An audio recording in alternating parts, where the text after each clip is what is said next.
Salut tout le monde. Hey everybody, today is Tuesday. Nous sommes le mardi 11 novembre 2025 et nos amis Ray McGovern et Graham Fuller sont de retour parmi nous. Bon retour. Welcome back. Merci Nima. Please subscribe and hit like button helping us. Veuillez vous abonner et cliquez sur le bouton j'aime. Cela nous aide à toucher davantage de personnes. Commençons avec toi Ray et la situation en Ukraine. À l'heure où nous parlons, il semble que le front s'effondre et que la Russie progresse sur le sol ukrainien. Comment vois-tu le champ de bataille? Que se passe-t-il là-bas? Et est-ce que cela va renforcer la position de Trump? Is it going to help the Trump's position? Est-ce que ça va aider? La position de Trump, vous savez, rendre la position de Trump encore plus forte lorsqu'il s'agit de négocier ou de discuter avec le président russe.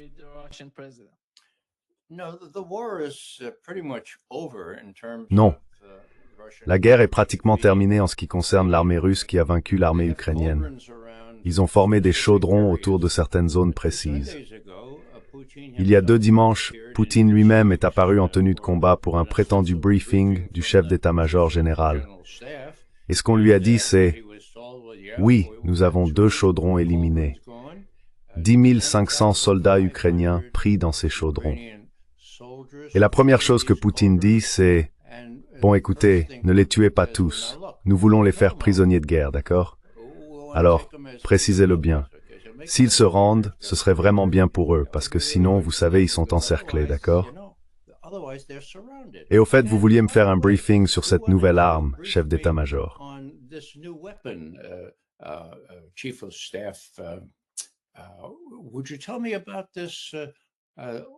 Pourriez-vous me parler de ce Burevestnik? Qu'est-ce que c'est? Alors il obtient tous les détails sur ce missile de croisière à propulsion nucléaire. Il peut rester en vol presque indéfiniment. Eh bien, jusqu'où a-t-il volé, général? Oh, 14 500 kilomètres.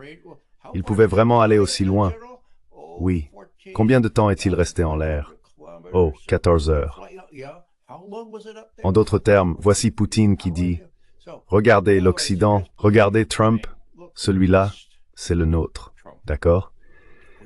Nous sommes prêts à aller très loin, et nous voulons que vous sachiez que nous avons cette dissuasion nucléaire que vous ne croirez pas avant de l'avoir. Et pour être sûr que vous puissiez l'avoir, nous avons prévenu vos services de renseignement avant de la tester.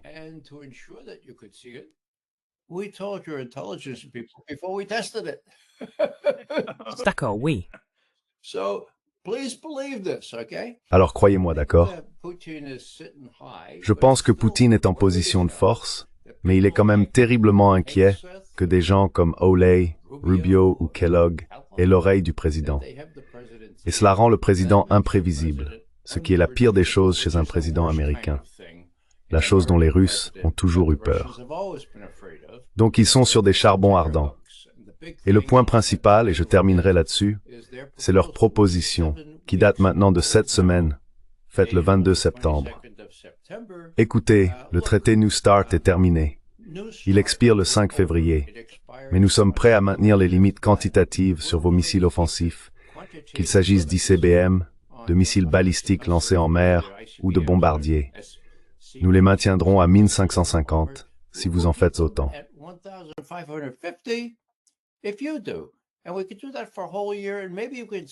Et nous pourrions faire cela pendant toute une année. Et peut-être que tu pourrais régler cette affaire. Qu'en penses-tu? Et il y a 2 semaines, Trump a dit, en réponse à une question de la presse, « Eh bien, ça me semble une bonne idée. » Mais Lavrov et Poutine disent, « Vous savez, nous aimerions quelque chose de plus officiel. » Qu'en pensez-vous? À mon avis, c'est le test décisif. Si Trump n'est pas capable de faire cette chose très raisonnable, qui ne demande aucun effort supplémentaire, simplement maintenir les limites pendant une année de plus, s'il ne peut pas faire cela, je pense que Poutine devra en conclure que, bon, ce type a peut-être envie de le faire, mais si c'est vraiment le cas, et qu'il ne se moque pas de nous, alors il n'est pas maître de lui-même. Il doit écouter Rubio. Ouais. Alors, qu'est-ce qu'il reste aux Russes? Eh bien, les Russes s'attendent à gagner la guerre en Ukraine. Ils veulent un accord plus avantageux. Mais oui, ils sont prêts à attendre. Je veux dire, bonjour, ils ont encore 3 ans de Trump. Peut-être qu'il changera encore d'avis. Je pense qu'ils adoptent une attitude détendue, sauf pour cette idée que ces fous pourraient convaincre Trump de faire quelque chose de vraiment insensé.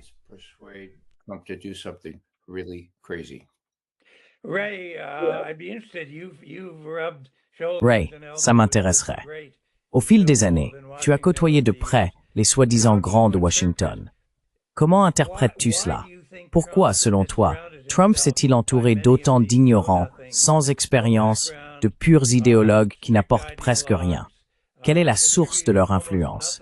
Est-ce ce qu'on appelle le complexe militaro-industriel? Je reste perplexe quant aux raisons pour lesquelles Trump écouterait ces types qui ont manifestement tort.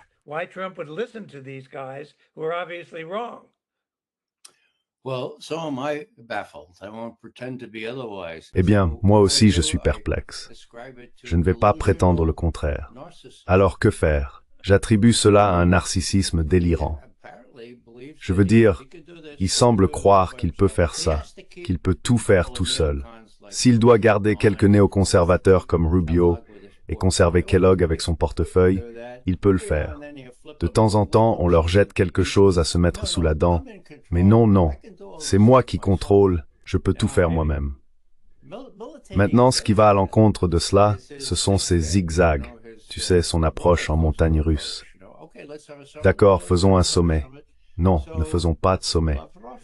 Alors Lavrov et Poutine disent, regardez, il est limité. Il ne peut vraiment pas faire tout ce qu'il veut, parce qu'il doit répondre à la russophobie à Washington et en Europe. C'est donc la seule conclusion qu'ils peuvent tirer s'ils veulent lui accorder le bénéfice du doute. Oui, c'est suffisant. C'est mon hypothèse.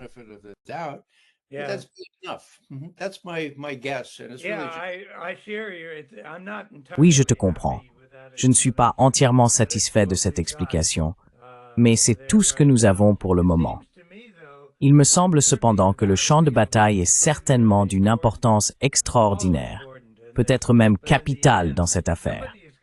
Mais au final, quelqu'un devra trouver une solution politique qui permettra à Trump de sauver la face. Et c'est délicat. Au diable Zelensky. Je ne pense pas que Zelensky soit important. Je veux dire, peut-être que c'est un homme courageux, peut-être qu'il a rallié sa nation. Très bien. Mais je ne pense pas que quiconque doive grand-chose à Zelensky. Trump doit sauver la face d'une manière ou d'une autre, et je ne sais pas quel sera le moyen pour y parvenir. Peut-être que certaines de ces conquêtes russes sont censées être, tu sais, des pions, comment dire, des pièces d'échange sur l'échiquier.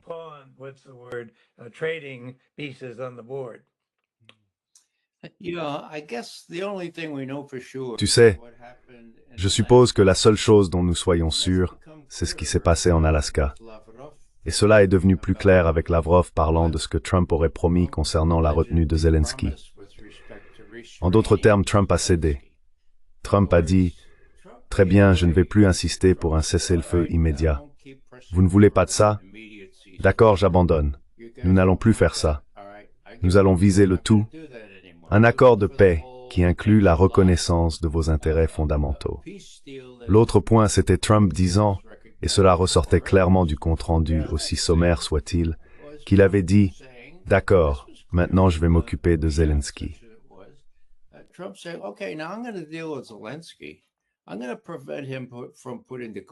Je vais l'empêcher de mettre le holà à toute cette affaire. Et les Européens, ils ne comptent pas. Je vais les faire venir à la Maison-Blanche, leur donner le scénario et leur dire « Écoutez, plus aucune aide de notre part à l'Ukraine. Libre à vous de le faire vous-même, et nous, on s'en occupe. » Maintenant, Trump n'a pas fait ça. Il ne l'a pas fait. C'est vrai. Oui, il s'est donc rétracté au point que ce sommet de Budapest que Trump avait proposé, soudain, il a dit « Eh bien non, nous ne sommes pas prêts. Nous n'allons pas le tenir. » Les Russes, eux, restent en retrait en se demandant « Qu'est-ce qui se passe ici ?»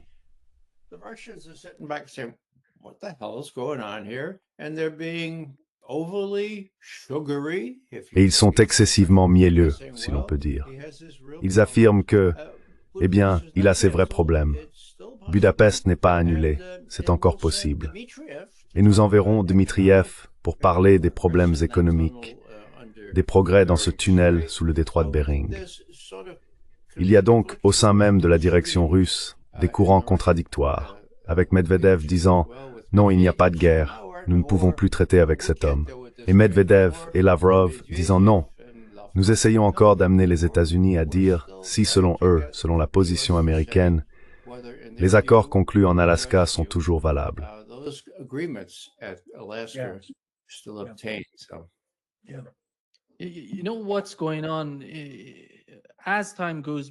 Tu sais ce qui se passe.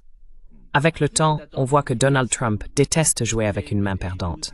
C'est pourquoi il essaye de tout faire pour mettre la pression sur l'Inde et la Chine, ce qui n'a pas fonctionné.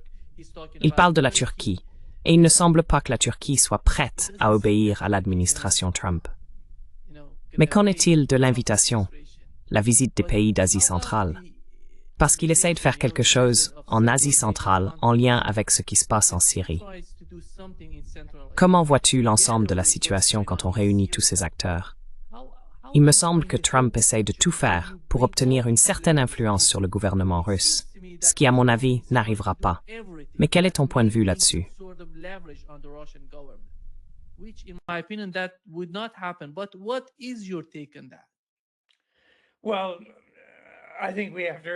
Eh bien, je pense qu'il faut se rappeler que les États d'Asie centrale, avant tout, ont pour principal centre d'attention Moscou. C'est avec elle qu'ils doivent cohabiter. C'est avec elle qu'ils doivent traiter. C'est avec elle qu'ils traitent depuis plusieurs siècles. Donc, je serais très surpris de voir beaucoup d'initiatives indépendantes de la part de l'un quelconque des États d'Asie centrale. Peut-être, éventuellement, s'il y a une sorte d'incitation dans l'affaire. Mais je pense que Trump, comme tu le dis, Nima, cherche des alliés potentiels qui pourraient l'aider à se sortir de cette situation. Et il n'y a probablement pas beaucoup de pays qui souhaitent le faire, car ce n'est pas une tâche très enviable. Washington ne sera pas satisfait. Même s'ils parviennent à sauver la face de Washington, la situation restera embarrassante. Donc je ne sais pas où il va trouver quelqu'un avec une véritable crédibilité. Et je ne pense pas que l'Asie centrale soit du tout l'endroit où chercher cela.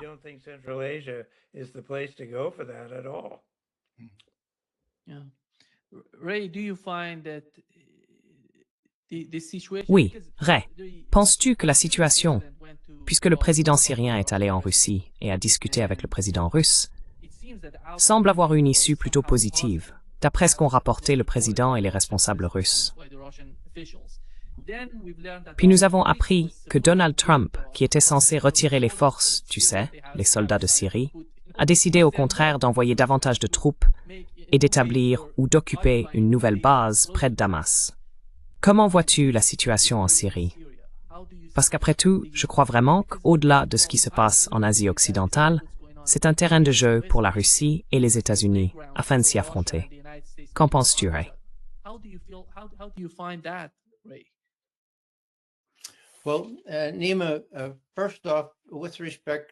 Eh bien, Nima, tout d'abord, en ce qui concerne Poutine, les images étaient désastreuses. Tu sais, Poutine qui s'avance et ce type Gélani, à peu près 2 fois sa taille, serrant la main d'un chef de l'État islamique connu pour ses décapitations. J'ai trouvé ça vraiment regrettable. Maintenant, je fais partie de l'école du réalisme en relations internationales, d'accord? Mais j'ai aussi des réactions humaines. C'était un peu trop pour moi. Alors j'ai commencé à réfléchir. Pourquoi? Eh bien, Poutine est avant tout un réaliste. Il veut entretenir de bonnes relations avec ceux qui dirigent actuellement la Syrie. Je veux dire, les Russes ont... Je crois qu'ils ont encore une base aérienne là-bas, non? Ils ont toujours l'Atakié?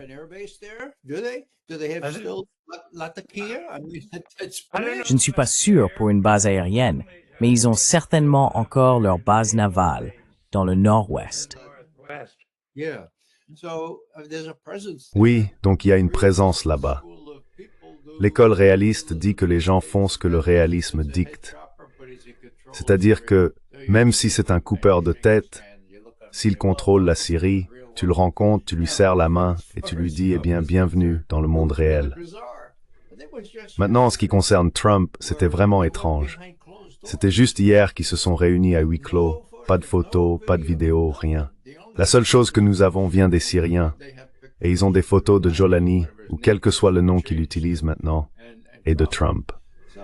Donc Trump essaye de s'assurer qu'il exécute la volonté d'Israël. Israël est derrière toute cette affaire en ce qui concerne la Syrie.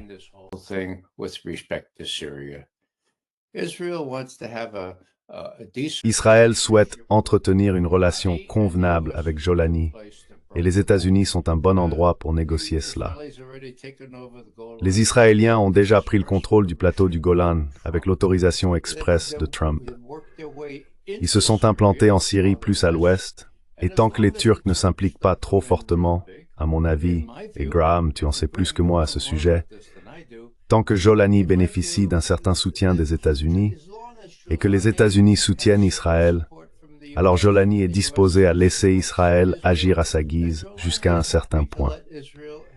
Et c'est là le cœur de toute cette affaire, tout comme c'est le cœur de toute la politique américaine envers cette région du monde.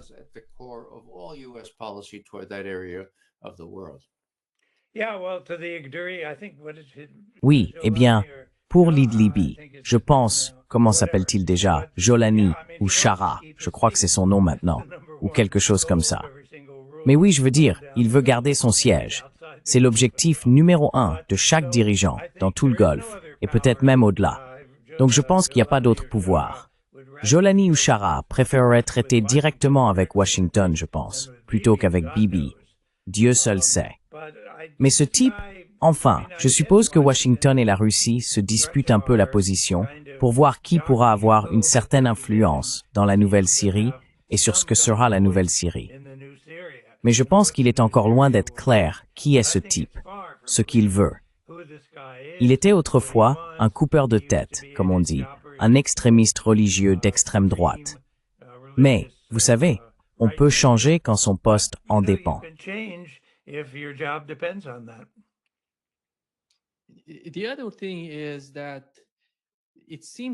L'autre chose, c'est qu'il me semble, en regardant les politiques d'Al-Jolani, qu'il est totalement entre les mains des services de renseignement turcs.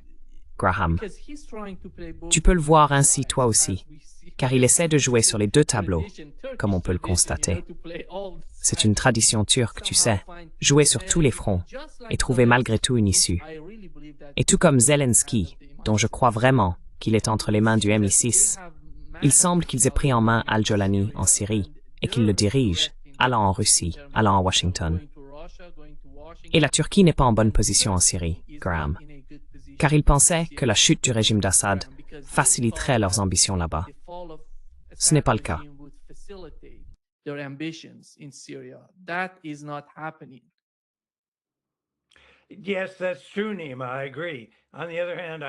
Oui, c'est vrai, Nima, je suis d'accord. D'un autre côté, je ne vois pas un autre État qui compte davantage à la frontière de la Syrie que la Turquie. L'Iran, bien sûr, en théorie, jouera un rôle plus tard. Et Israël dispose de grandes capacités de destruction en Syrie. Mais la Turquie ne va pas abandonner. C'est vraiment, à bien des égards, le cœur de l'ancien empire ottoman, comme tu le sais. Je pense qu'il y aura une véritable lutte pour le cœur et l'âme de celui à qui appartient la Syrie. Et Jolani subit des pressions, entre autres, pour être un bon musulman et un bon arabe. Jusqu'à présent, je ne sais pas s'il a réussi dans cette tâche.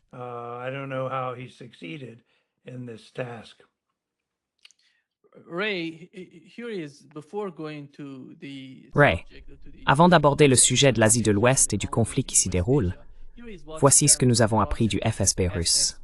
Ils affirment avoir déjoué une opération ukraino-britannique visant à détourner un MiG-31 russe équipé d'un missile hypersonique Kinzhal. Voyez-vous une quelconque restriction ou limitation dans les activités des services de renseignement britanniques? Parce qu'ils vont trop loin, vous savez. Cela pourrait entraîner une sorte de... Eh bien, les Russes sont très patients. Mais je pense qu'à un moment donné, ils atteindront les limites de cette patience. Quelque chose de grave pourrait se produire en Ukraine, et je ne sais pas qui sera tenu pour responsable si la Russie décide d'affronter les services de renseignement britanniques. Jusqu'à présent, ils ne se sont pas affrontés. Leurs opérations se sont limitées à l'Ukraine. Mais j'ignore si la Russie envisage une opération de renseignement en Europe. Comment percevez-vous l'escalade en Ukraine? How do you see the escalation in Ukraine, Ray?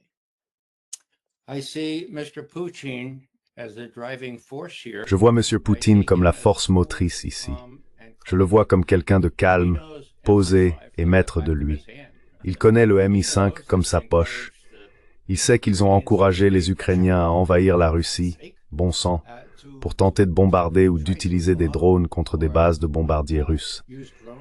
Et la véritable histoire, à mon avis, concernant la réaction de Poutine, ce furent des piqûres d'aiguilles. Oh, ils ont touché quelques-uns de nos bombardiers. Oui, c'était une base de bombardiers stratégiques. Mais regardez, nous sommes plus préoccupés par la destruction de voies ferrées ou de ponts, ce qui est précisément la façon dont il a réagi. Donc je ne fais pas partie de ceux qui pensent que Poutine va perdre patience. Il est en train de gagner.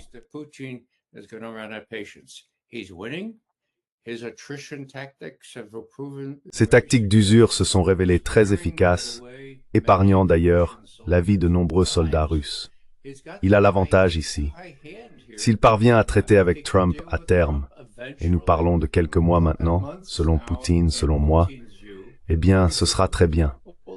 S'il ne peut pas traiter avec Trump, il pourrait aller un peu plus loin, ou établir un cordon sanitaire qui ne cédera pas, auquel une armée ukrainienne vaincue devrait se soumettre. Et si les Occidentaux interviennent alors, eh bien je pense que Poutine pourrait réagir, mais seulement à ce moment-là. Et je ne pense pas que les Européens de l'Ouest, ni les Européens en général, soient assez insensés pour envoyer leurs propres troupes en Ukraine.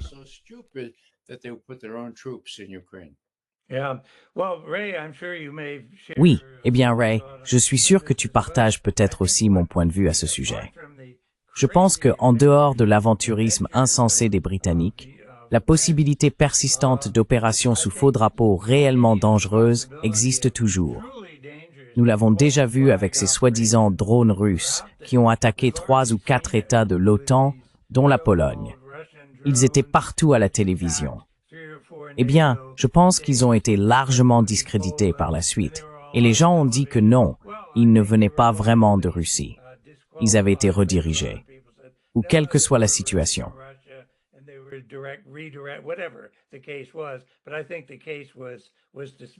Je pense que l'affaire a été en grande partie classée, mais pas dans l'opinion publique. Donc, tout ce dont tout le monde se souvient maintenant, c'est récemment, les Russes testaient nos défenses et menaient des actions dangereuses autour de nos frontières. C'est généralement ce dont les gens se souviennent, et ce qui devient, si l'on veut, l'histoire de toute cette affaire. Je serais assez terrifié de voir ce que les Britanniques pourraient inventer comme opération sous faux drapeau. Peut-être quelque chose d'important, frappant, vous savez, je ne sais pas, Varsovie ou ailleurs. Je n'en ai aucune idée. Mais je ne leur mettrai rien hors de portée. Ce sont des maîtres absolus en matière de faux drapeaux.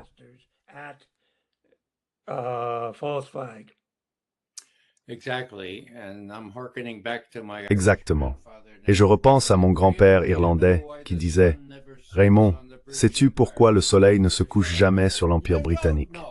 J'ai répondu « Bien sûr, je sais. » Il a dit « Tu ne sais pas. Assieds-toi et je vais te le dire. Le soleil ne se couche jamais sur l'Empire britannique parce que le bon Dieu ne ferait jamais confiance aux Britanniques dans le noir. » D'accord. Très bien. C'est juste que, tu sais, je suis d'accord avec toi. Une véritable opération sous fausse bannière pourrait tout changer, mais elle devrait être d'une telle ampleur que, probablement, les services de renseignement russes l'anticiperaient.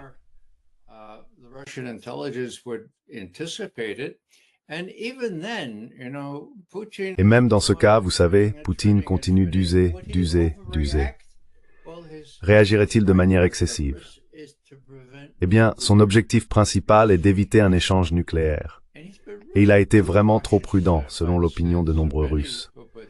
Donc je pense que c'est une bénédiction, j'emploie le mot avec précaution, qu'il soit si attentif à ce que Trump pourrait finir par être convaincu de faire par les Britanniques ou par quiconque, qu'il soit extrêmement prudent, et que les Russes aient une grande tolérance pour ce genre d'opération sous faux drapeau, aussi sinistre et explosive, au sens propre, qu'elle puisse être.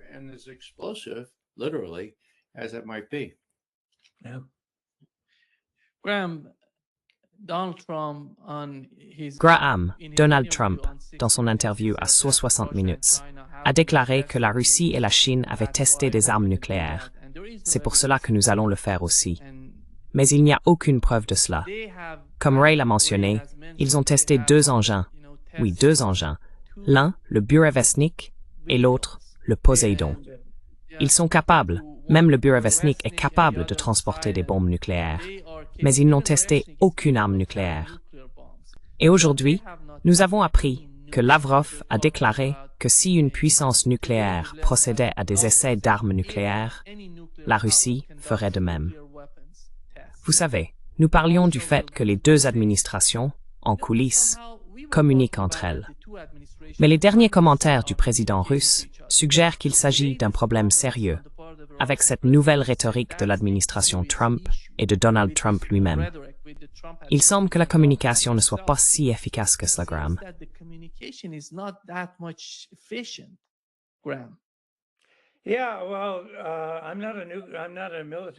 Oui, eh bien, je ne suis pas un expert militaire en la matière. Ray en sait bien plus que moi sur les armes réellement impliquées. Mais je veux dire, Trump, chaque semaine, on entend une nouvelle proposition scandaleuse. On peut dire que c'est parce qu'il est fou, ou qu'il ne sait pas ce qu'il fait, ou qu'il est négligent. Ou bien, on peut dire que tout cela fait partie d'une campagne de préparation soigneusement calculée, où l'on maintient l'adversaire dans l'incertitude et où l'on change de sujet dès qu'on se retrouve dans une position difficile. Et je ne suis pas moi-même assez expert de Trump pour dire quel est le vrai Trump. Ou peut-être que tout cela à la fois est le vrai Trump. Je ne sais pas à quel point il faut prendre au sérieux ces dernières suggestions ou propositions qui paraissent scandaleuses pour les Russes ou pour d'autres personnes avec qui Trump traite. Je ne sais pas ce qu'il a en tête.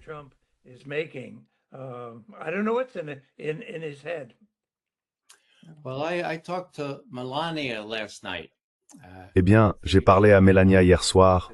Je me suis dit qu'elle pourrait savoir ce qu'il a en tête. Je plaisante, bien sûr. Moi aussi, je suis perplexe. Mais la preuve est dans les faits. Il me semble que Trump est terriblement mal informé. Savait-il quelque chose du Burevestnik? Enfin, bon sang. Les Russes ont dit à l'armée américaine, « Hey, on va tester ce truc. Regardez bien, c'est vraiment impressionnant. Vous voulez en être dès le début. » Ne l'ont-ils pas dit à Trump? Ne lui ont-ils pas précisé qu'il s'agissait du test d'un missile et non d'une ogive nucléaire? Ne lui ont-ils pas parlé du Poséidon qui se monte sur un sous-marin et peut causer de vrais dégâts, mais qui n'est pas un essai nucléaire?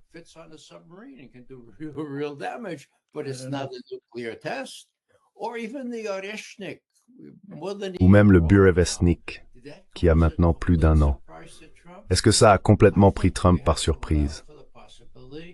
Je pense qu'il faut envisager la possibilité que la réponse soit oui.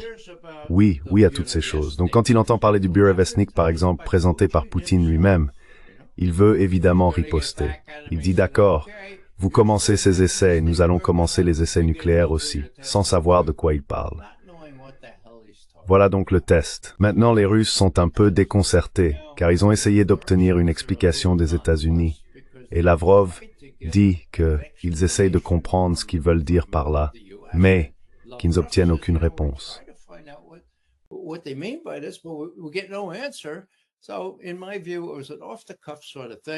À mon avis, c'était une remarque improvisée. Il faudrait 3 ans pour tout préparer en vue de tests appropriés aux États-Unis. Et les Russes disent, oui, si vous le faites, nous le ferons aussi. Respectons plutôt les restrictions quantitatives sur les taux de missiles offensifs, qui sont prévus par le traité New START expirant le 5 février. Ce sera le test décisif. Si Trump ne peut pas accepter cela, cette chose parfaitement raisonnable, alors je pense que Poutine devra dire « Oh, peut-être que les autres avaient raison. Peut-être qu'on ne peut tout simplement pas faire confiance à ce type. Peut-être qu'il n'est pas freiné par les faucons et les Européens. Peut-être qu'il se moque vraiment de nous. Peut-être qu'il faut simplement l'admettre. »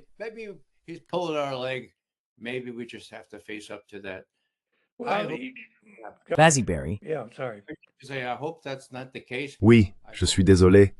J'espère que ce sera pas le cas.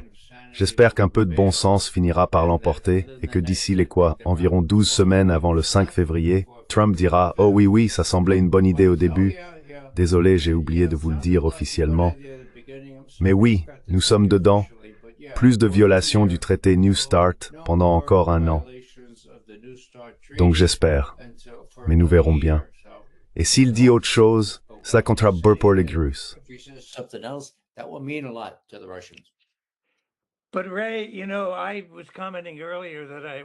Mais Ray, tu sais, je commentais plus tôt sur le fait qu'il se pourrait que Trump s'entoure non seulement de faucons, de néoconservateurs et de gens hostiles à la Russie, mais aussi de personnes incompétentes et ignorantes occupant soi-disant des postes stratégiques. Tu es bien plus proche, et tu l'as toujours été, des cercles du pouvoir à Washington que je ne l'ai jamais été. Où vois-tu une voix, disons, prenons quelqu'un comme Doug McGregor ou quelqu'un de ce genre. Où vois-tu une voix de calme, une vision ou un réalisme qui pourrait un jour atteindre Trump d'une manière ou d'une autre? Je ne connais pas tous les acteurs à Washington. Il doit bien y avoir quelqu'un quelque part. Évidemment, comme je l'ai dit, Doug McGregor me vient à l'esprit et ils se connaissent, je pense qu'ils se respectent. Mais d'où vient un conseil réfléchi?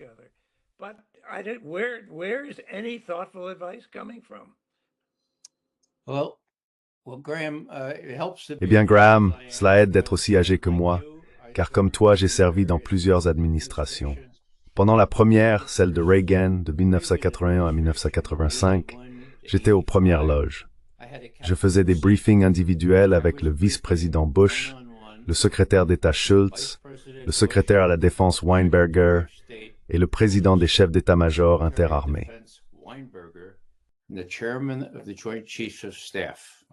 Ce n'est pas même, pas une maha composée. Oui, c'est vrai. C'était aussi le conseiller à la sécurité nationale. Donc, un jour sur deux, une combinaison de ces personnes me voyait personnellement, en tête-à-tête, et les autres voyaient mon partenaire. Bon, qu'ai-je observé? J'ai observé que Reagan était obsédé par la russophobie. Puis ce type est arrivé, et tout le monde était déconcerté. Casey et Gates, tu connais bien Casey, je connais bien Gates, disaient « Ne te laisse pas berner. C'est juste un communiste rusé. Ne le crois pas. » Et Schultz et George H.W. Bush, le vice-président, disaient « Ray, ce type, comment prononce-t-on son nom? Gorbatchev. » Je disais Gorbatchev. C'est très simple. Graham, tu comprendras ça parce que tu connais le russe aussi bien que moi. Je disais « Écoutez, monsieur le vice-président, dites garbage. »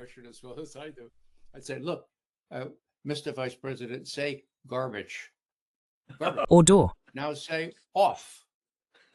Maintenant, dites off. Off.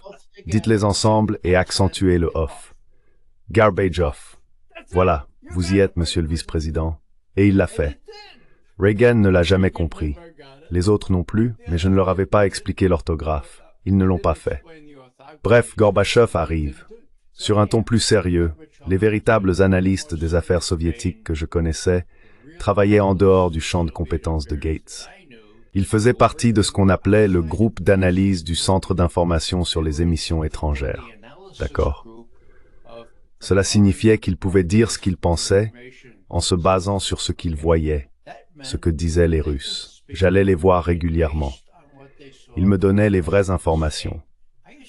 Et donc je pouvais dire à Schultz, par exemple, « Me voilà dans l'antichambre de Schultz, et sa secrétaire dit, « Monsieur McGovern, Monsieur McGovern, ne laissez sur 8/4. »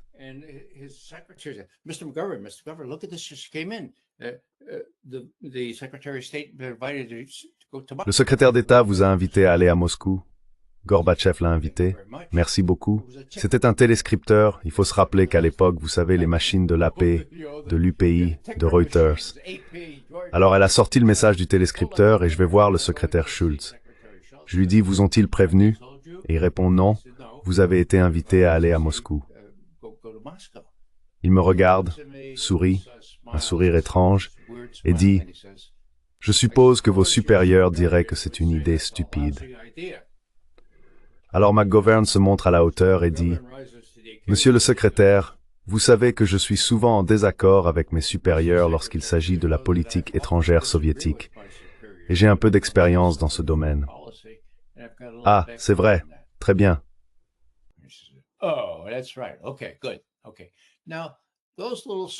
D'accord.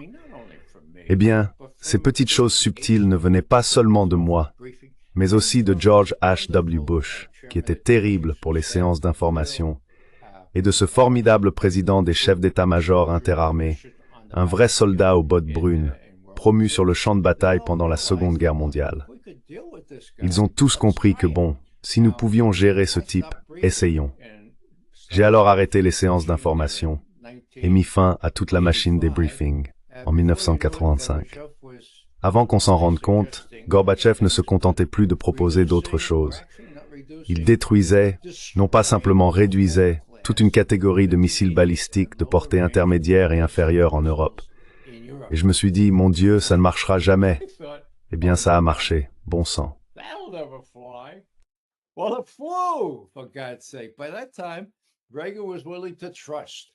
À cette époque, Reagan était prêt à faire confiance, mais vérifier.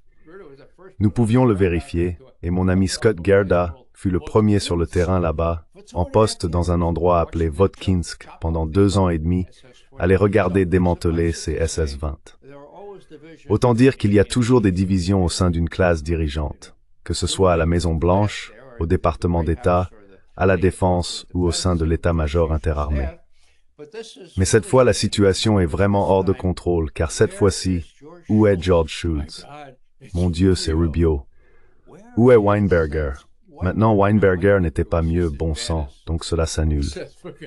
Mais Trump ne semble pas avoir de conseiller sensé.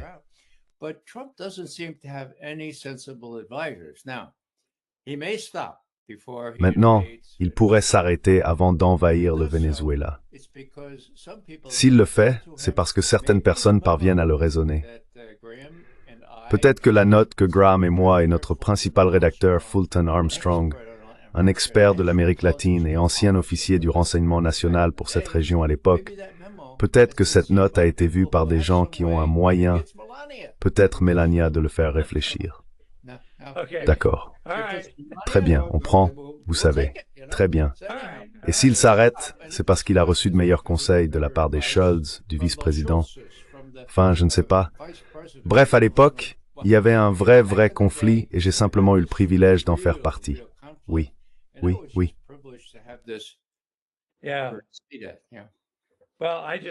Eh bien, je ne vois pas beaucoup de bon sens dehors, c'est tout. Je ne suis pas sûr qu'il y en ait jamais eu beaucoup, mais c'était peut-être un peu mieux à l'époque. Et tu as eu le privilège de le voir.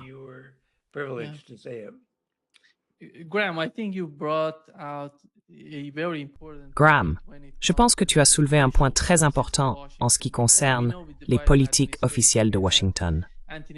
Sous l'administration Biden, nous avions Anthony Blinken et Jake Sullivan. Chaque fois qu'ils prenaient la parole, nous connaissions la politique officielle des États-Unis, ce qu'ils voulaient et ce qu'ils cherchaient à accomplir. Quel est l'objectif principal en Ukraine, par exemple? Mais on ne voit pas cela sous l'administration Trump, car, comme Ray vient de le mentionner, le secrétaire d'État et le conseiller à la sécurité nationale, ces 2 postes, sont en réalité occupés par la même personne, Marco Rubio. Il ne parle pas beaucoup. Nous ne savons pas vraiment ce qui se passe avec Rubio, même en ce qui concerne le Venezuela. Il n'en dit pas beaucoup non plus. Mais nous avons Tulsi Gabbard. Récemment, elle s'est exprimée contre le changement de régime.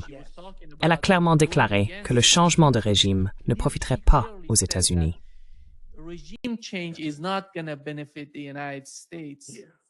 Oui, allez-y.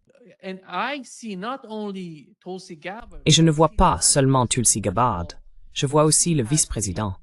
Il a une compréhension meilleure et plus réaliste de ce qui se passe en Asie de l'Ouest et en Ukraine.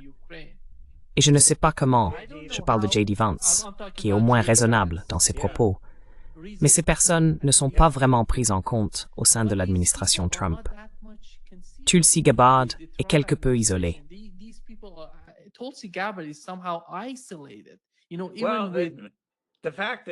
Tu sais, même avec ça, Le simple fait qu'elle soit là, je trouve ça impressionnant. Des gens ont essayé de la bloquer et de l'empêcher d'avancer. Ils l'ont même exclue du Parti démocrate, d'ailleurs, à cause de ses positions. Mais tu sais, Nima, avant tout, je ne vais pas pleurer la perte de Blinken et de Sullivan. Peut-être que toi non plus. Mais enfin, je suis sûr que tu te souviens de ce soi-disant Blinken, celui qui avait toutes les bonnes manières. Il savait parler un français correct, savait quelle tasse et quelle cuillère utiliser, ce genre de choses.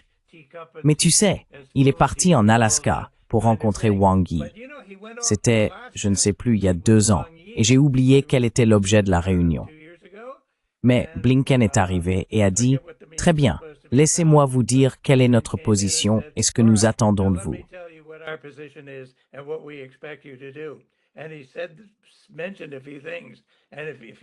Et il a mentionné quelques points. Et si vous vous souvenez, Wang Yi a repoussé sa chaise, s'est levé et a dit « Monsieur Blinken, la Chine n'acceptera pas d'être abordée de cette manière. C'est inacceptable. Pour qui vous prenez-vous, en somme ?» Puis ils ont mis fin à la réunion et sont sortis. Donc je ne pense pas qu'il y ait eu beaucoup de ce que les Allemands appelleraient une sorte de sens intuitif de la situation. Vous savez, je vais peut-être vous surprendre sur un point.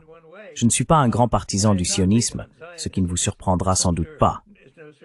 Mais j'ai aussi été, je crois que je l'ai déjà mentionné, plutôt consterné quand Trump a nommé ce type, le promoteur immobilier, son nom m'échappe, Steve Witkoff.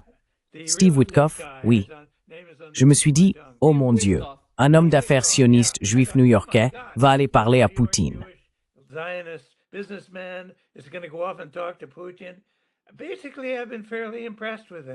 En gros, j'ai été plutôt impressionné par lui, dans le sens où je pense que Witkoff, en tant qu'homme d'affaires ou financier, ou peu importe, comprend la nature de la diplomatie, si l'on veut, l'écoute transactionnelle. Il a donné une interview très intéressante à Tucker Carlson il y a quelques mois, où il a expliqué comment il aborde ses conversations avec Poutine ou le Hamas ou Bibi ou d'autres encore.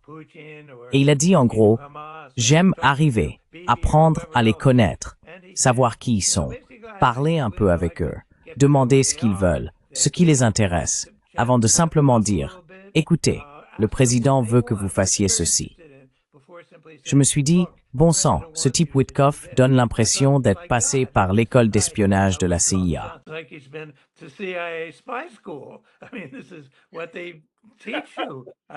Je veux dire, c'est ça.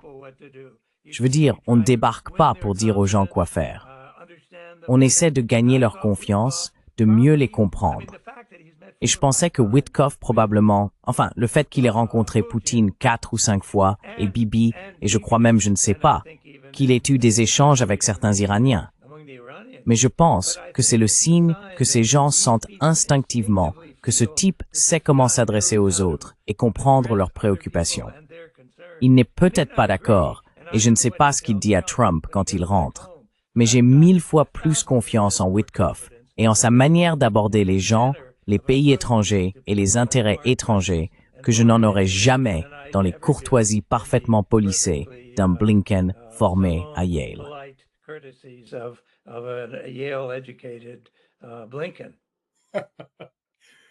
Maintenant, vous avez fait vos études à Harvard, donc je comprends la pression. Pareil pour Harvard, que des conneries.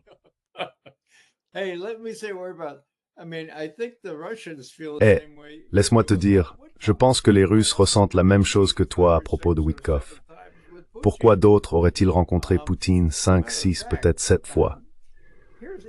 En fait, voici quelque chose de vraiment étrange. Trump change d'avis sur le nouveau sommet à Budapest, impose davantage de sanctions à la Russie, et le même jour, Poutine envoie Kirill Dmitriev, son responsable des finances et des investissements, rencontrer Witkoff en Floride. Il y passe 3 jours, à la télévision et partout ailleurs, en disant, tu sais, nous y sommes presque sur l'Ukraine, nous avons de grandes opportunités d'investissement, et qu'en est-il de ce tunnel pour le chemin de fer dans le détroit de Bering?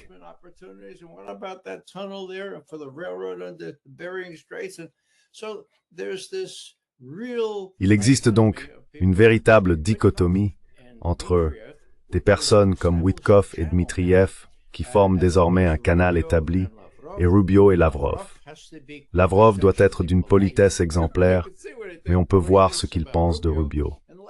Et la dernière chose que je dirais, c'est que la dernière fois que nous avons eu un secrétaire d'État qui était aussi l'assistant du président pour les affaires de sécurité nationale, le soi-disant conseiller à la sécurité nationale, c'était Henry Kissinger, d'accord? Maintenant, vous savez, les comparaisons peuvent être malvenues, mais Kissinger, quoi qu'on pense de lui en termes d'acuité intellectuelle et de volonté de traiter avec Rubio, eh bien, et pire encore, c'est là que se trouve le goulot d'étranglement.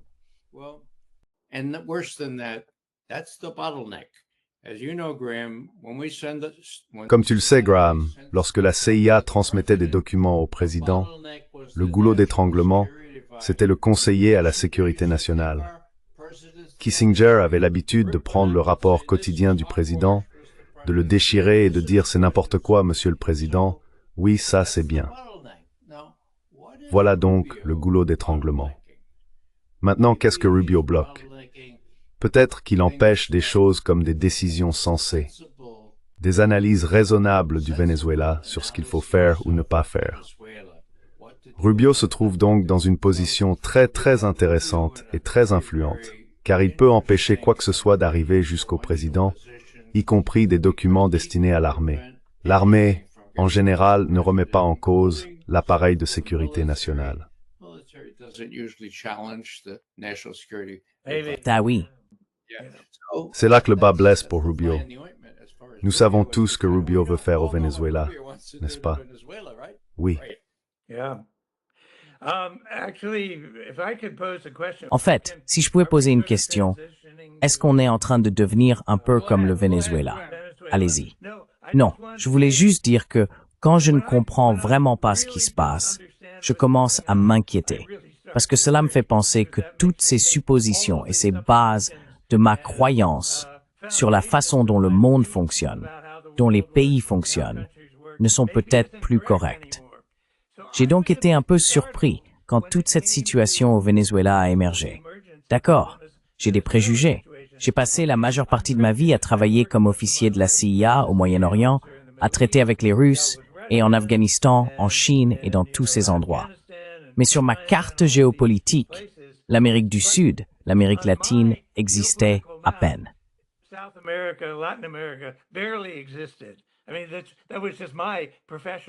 Je veux dire, c'était simplement ma faiblesse professionnelle. Je n'y suis jamais allé. Ce n'était pas là que j'étais censé travailler. Mais soudain, sans prévenir, il m'a semblé que nous parlions tous de ce qui est essentiellement la vieille doctrine Monroe, que nous rapatrions nos troupes, ou que nous ramenons tout le monde à la maison. L'Amérique latine est désormais le centre de l'attention. C'est là que nous allons nous défendre. C'est notre dernier bastion, notre sorte de défense contre le reste du monde. Et on dirait presque que nous avons fait de notre rôle en Amérique latine notre principal intérêt, ce qui n'a jamais vraiment été, si ce n'est pour piller et saccager à volonté pendant une longue période. Et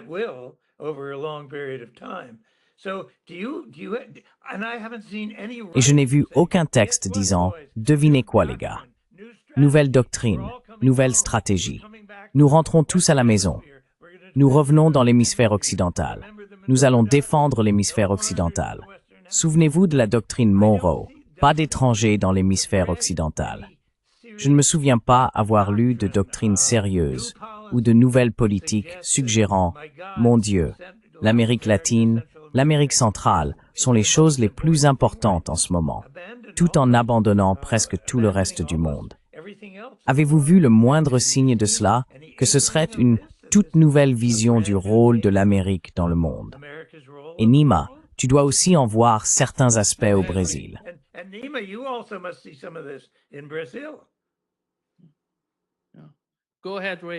Allez-y, Ray.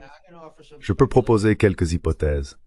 Je comparerai cela à la situation lorsque Ronald Reagan a perdu 241 Marines dans l'attentat contre la Beyrouth en 1983. Oui, j'étais là. Waouh! Tu étais à Beyrouth. Waouh! D'accord, donc tu sais à quel point cette expérience a été bouleversante.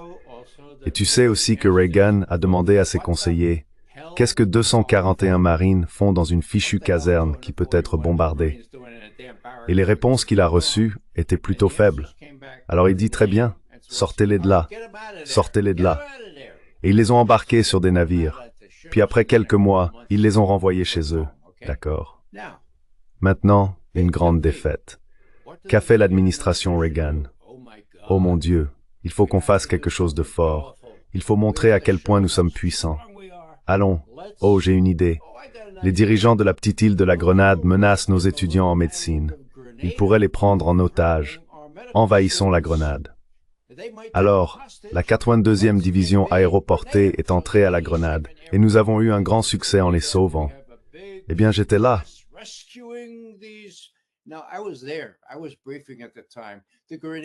J'étais en train de faire un briefing à ce moment-là. Les responsables grenadiens avaient déjà dit « Oncle, nous les renverrons sur le prochain navire. » Mais non, non, non. Il fallait que nous ayons notre victoire pour montrer à quel point nous étions puissants. Maintenant, mon analogie est peut-être complètement à côté de la plaque. Mais non seulement les Russes gagnent en Ukraine, je dirais même que plus important encore, ils ont perdu en Extrême-Orient, d'accord? Lors de ce grand défilé, cette grande assemblée à Pékin au début du mois de septembre, on a vu que la plupart des habitants du monde sont gouvernés par ces puissances et qu'ils ne veulent pas vivre sous le diktat des États-Unis. Les Chinois sont vraiment puissants et c'est une entreprise insensée que d'essayer de construire une marine et de se battre contre eux. Alors ils se sont réunis à Washington et ont dit « Que va-t-on faire à ce sujet ?» C'est terrible. Et ils ont ajouté « Et tournons notre attention. »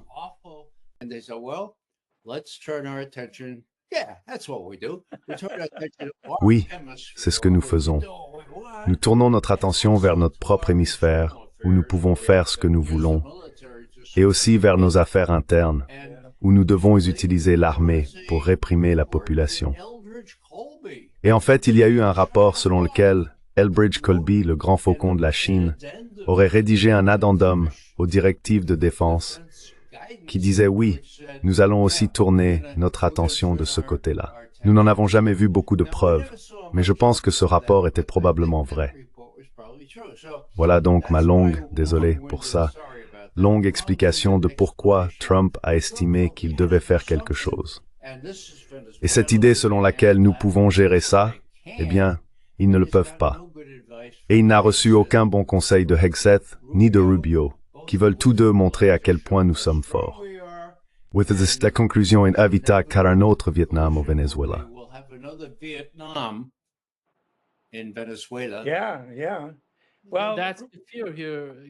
Oui, oui. Eh bien, c'est ça la crainte ici, Graham.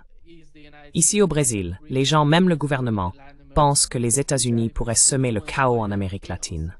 Exactement. Et qui sera influencé par ce chaos? Personne ne sait si cette opération réussirait à changer le régime au Venezuela, mais ses conséquences toucheraient tous les pays d'Amérique latine.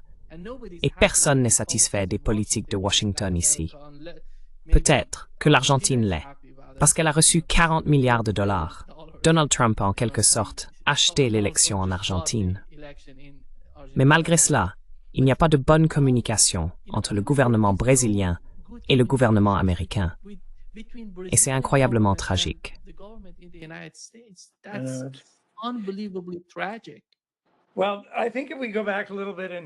Eh bien, je pense que si nous revenons un peu en arrière dans l'histoire, il y a un mot, un pays, que nous ne devrions pas oublier, même s'il n'est plus jamais mentionné dans ce contexte, parce que cela s'est passé il y a 20 ans, et que plus personne ne se souvient de ce qui s'est passé il y a 20 ans. Cuba. Les États-Unis ont été obsédés, il n'y a pas de meilleur mot, obsédés par le communisme en Amérique latine, obsédés par Cuba et par ces personnages incroyables, presque mythiques, comme Che Guevara, parcourant l'Amérique du Sud, à moto, du Chili à Cuba, en passant par le Panama, brandissant le drapeau de l'anti-impérialisme. Et puis il y a eu la baie des cochons, oui, la baie des cochons, qui a été un grand revers pour l'Amérique dans sa tentative de renverser Cuba.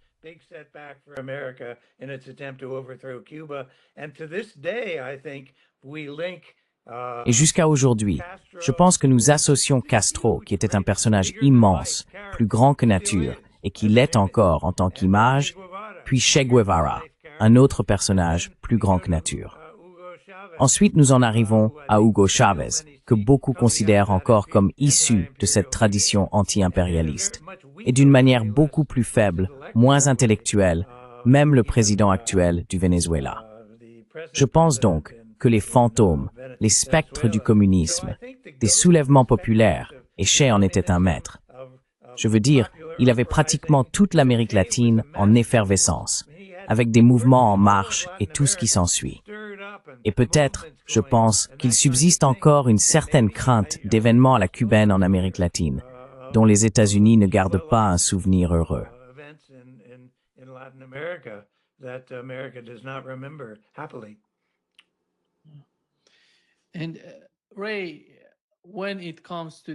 Et Ray, en ce qui concerne l'envoi de troupes supplémentaires en Syrie, certaines personnes affirment que cela pourrait poser des problèmes dans un avenir proche si une guerre entre l'Iran et Israël éclatait à nouveau. Parce que, selon moi, le retour des États-Unis en Syrie reviendrait d'une certaine manière à apporter un soutien indirect à une attaque israélienne contre l'Iran, s'ils décidaient d'aller dans cette direction. C'est une source d'inquiétude. Quelle est votre opinion? Parce que Donald Trump est en train de se piéger lui-même et de piéger les États-Unis. Vous avez mentionné que le Venezuela pourrait devenir une sorte de Vietnam, mais je pense que la même chose pourrait se produire en Asie de l'Ouest entre l'Iran et Israël, si Israël parvenait finalement à entraîner les États-Unis dans le conflit avec l'Iran.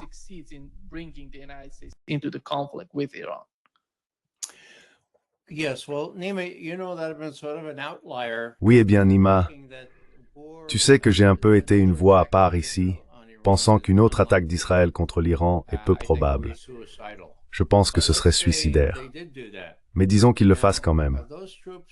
Maintenant, ces troupes dans le nord de la Syrie sont des pions. Notre département de la Défense est tout à fait disposé à ce qu'elles deviennent des cibles. D'accord, dans l'espoir qu'elles servent de moyen de dissuasion contre ce que les Iraniens pourraient faire. Eh bien, elles pourraient effectivement dissuader l'Iran. Mais comme Graham le sait, il existe toutes sortes de véritables groupes terroristes qui pourraient éliminer ces quelques centaines de soldats. Donc c'est un peu comme un fil piège, mais qui peut se retourner contre nous. Je ne sais pas trop quoi penser de la Syrie, c'est un peu confus pour moi. Mais avec Jolani à la Maison-Blanche hier et tout ce genre de choses, la situation me semble instable. Les Caraïbes et le Venezuela m'inquiètent bien davantage. Et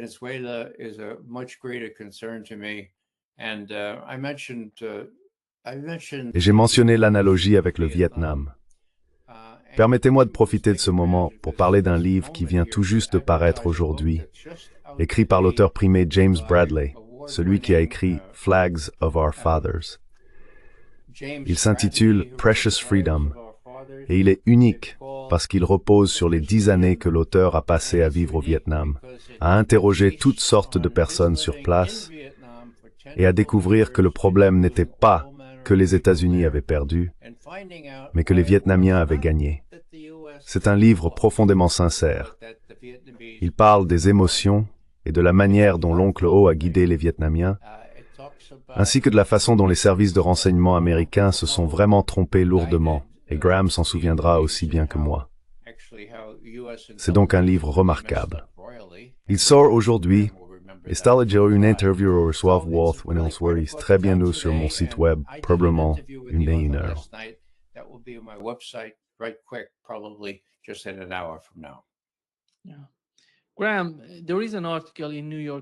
Graham, il y a un article dans The New York Times qui a été publié hier.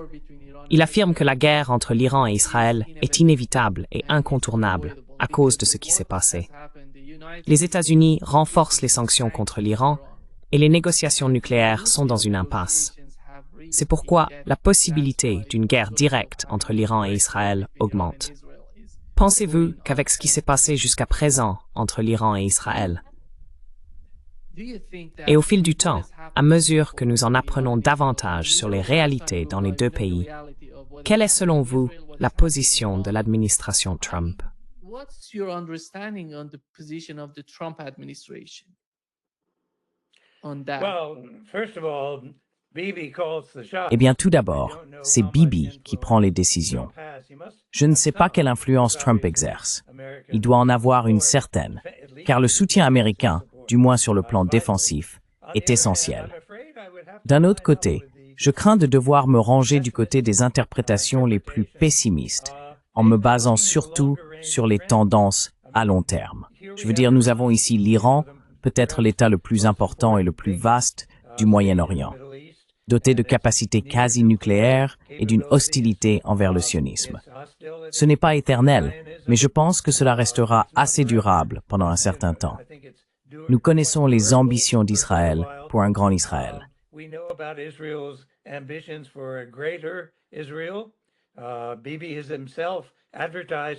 Bibi lui-même a fait la promotion de cette idée, selon laquelle non seulement la Syrie, mais aussi la Jordanie, le Liban, certaines parties de l'Arabie saoudite et certaines parties de l'Égypte pourraient toutes être entraînées dans ce grand Israël. Je pense donc que les enjeux sont très importants et je ne peux pas imaginer qu'Israël renonce réellement à ses ambitions. Maintenant, ils peuvent décider, eh bien, pour l'instant, c'est trop dangereux, ou que la position intérieure de Bibi n'est pas très solide. Mais fondamentalement, je pense que les Israéliens sentent que c'est une guerre qui doit avoir lieu, qui aura lieu. C'est une confrontation, si l'on veut, entre des puissances qui doit se produire. Et je pense que pour moi, cela a beaucoup de sens. On peut reculer, se retirer pendant un an, peut-être 2, qui sait?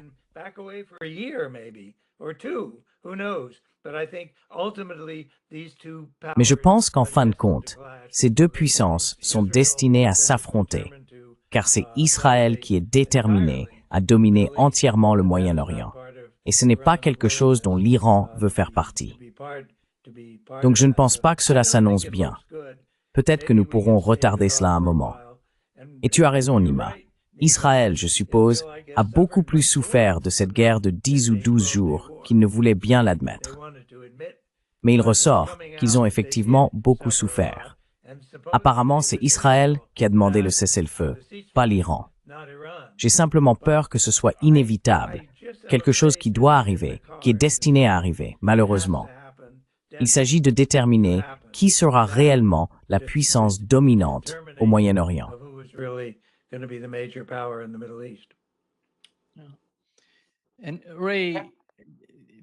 Oui.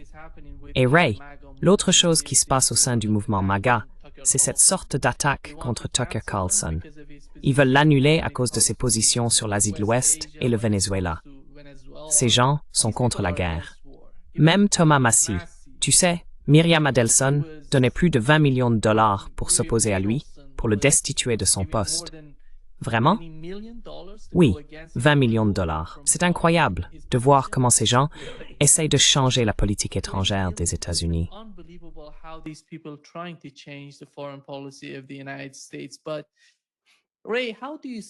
Mais Ray, comment vois-tu la fracture, ce qui se passe au sein du mouvement MAGA? Ces gens qui sont contre les guerres sans fin, contre le génocide à Gaza, et ceux qui essayent encore de conserver leur position, de garder leur pouvoir d'influencer l'opinion publique. Tu sais, on a eu Charlie Kirk, Tucker Carlson, Candace Owens, et il ne semble pas que la situation s'améliore, même avec l'achat, tu sais, de TikTok, ces initiés qui achètent TikTok et tout ça. Tu vois ce qui se passe. Et ils ont acheté CBS. CBS, exactement, oui. CBS, exactly, yeah. Eh bien, Nima, tu as tout à fait raison dans la façon dont tu décris les choses. Je ne suis pas un spécialiste de la politique intérieure ici, donc je vais passer mon tour sur ce point. Je pense que tu as décrit quelque chose de très sérieux. J'ajouterai simplement que je me souviens en 2001, lorsque Netanyahou se trouvait dans le salon de véritables partisans là-bas, et que la caméra vidéo était allumée, il se vantait de ceci et de cela, et il a dit « Éteignez cette caméra vidéo ». Mais ils ne l'ont pas fait. Alors on voit Netanyahou, c'est sur YouTube, dire « Vous savez, les Américains, on peut toujours les orienter dans la bonne direction. Vous savez combien, quel pourcentage d'Américains nous soutiennent quoi que nous fassions? 80%. » C'est absurde. Les mots de Netanyahou, absurde. Bon, eh bien ce n'est plus comme ça maintenant, d'accord? Je ne sais pas si c'est 50%. Donc il y a là un changement profond. Mais quant à savoir comment tout cela se répercute dans la politique intérieure, Graham en a une meilleure idée que moi, parce qu'il a davantage travaillé au Moyen-Orient et connaît bien le pouvoir d'Israël. Peut-être pourra-t-il apporter beaucoup plus d'éclairage que moi.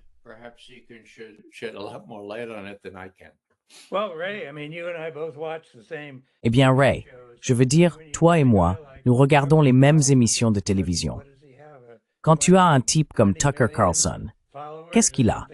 20 millions d'abonnés ou quelque chose comme ça, qui fait de longues analyses et discussions très dures sur ce que l'Israël apporte réellement aux États-Unis. Il dit, et John Mearsheimer, d'accord, c'est un chercheur, un universitaire, mais il dit qu'Israël n'est pas un atout pour les États-Unis. C'est une pierre autour de notre cou qui nous tire vers le bas à l'encontre de nos intérêts. Je veux dire, on voit ça partout, tous les jours.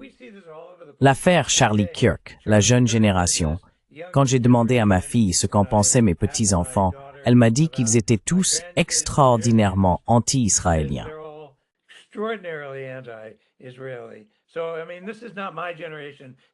Donc je veux dire, c'est pas du tout ma génération, mais je pense, comme tu le dis, Ray, que c'est un véritable tournant. Et je pense que ça se produit de plus en plus vite.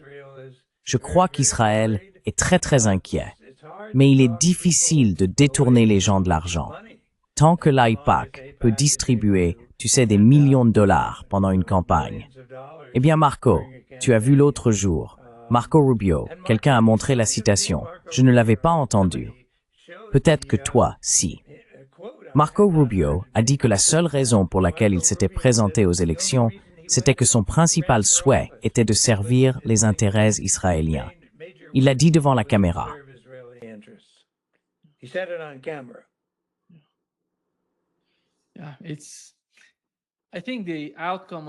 Je pense que le résultat de l'élection municipale à New York est vraiment révélateur, tu sais, parce que lorsque les candidats ont été interrogés après leur élection sur l'endroit où ils allaient se rendre, tous ont répondu « Nous allons en Israël ». Et Zohran Mamdani a dit « Moi, je vais rester à New York parce que je suis le maire de New York. Je vais vous servir. » Et tu sais ce qui est fascinant? Plus de 75% des gens, des jeunes de moins de 30 ans, ont voté pour lui. Y compris des Juifs. Y compris des Juifs. Exactement. C'est incroyable ce qui s'est passé. Et je pense que cela montre à quel point l'opinion publique évolue aux États-Unis et à quel point le sujet devient sensible lorsqu'il s'agit d'Israël. Mais, vas-y, Ray.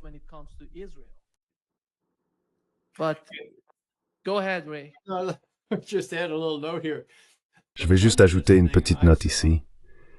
La chose la plus drôle que j'ai vue, c'est le gouverneur du Texas disant « Tous les New-Yorkais qui essayent de fuir New York et de venir au Texas, nous allons les arrêter. » Parler d'une division dans notre pays. Eh bien, je me suis dit que j'allais simplement glisser ça pour le plaisir. Oui.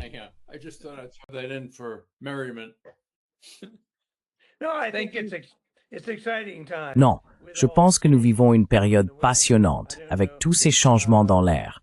Je ne sais pas, je pense que ça va devenir très sérieux. L'affaire Mamdani n'en est qu'une partie. Mais je crois que les temps changent vite et nous verrons bien. Mais vraiment, une époque passionnante. Oui, c'est sûr. Merci beaucoup, Ray et Graham, d'être avec nous aujourd'hui. Un grand plaisir, comme toujours.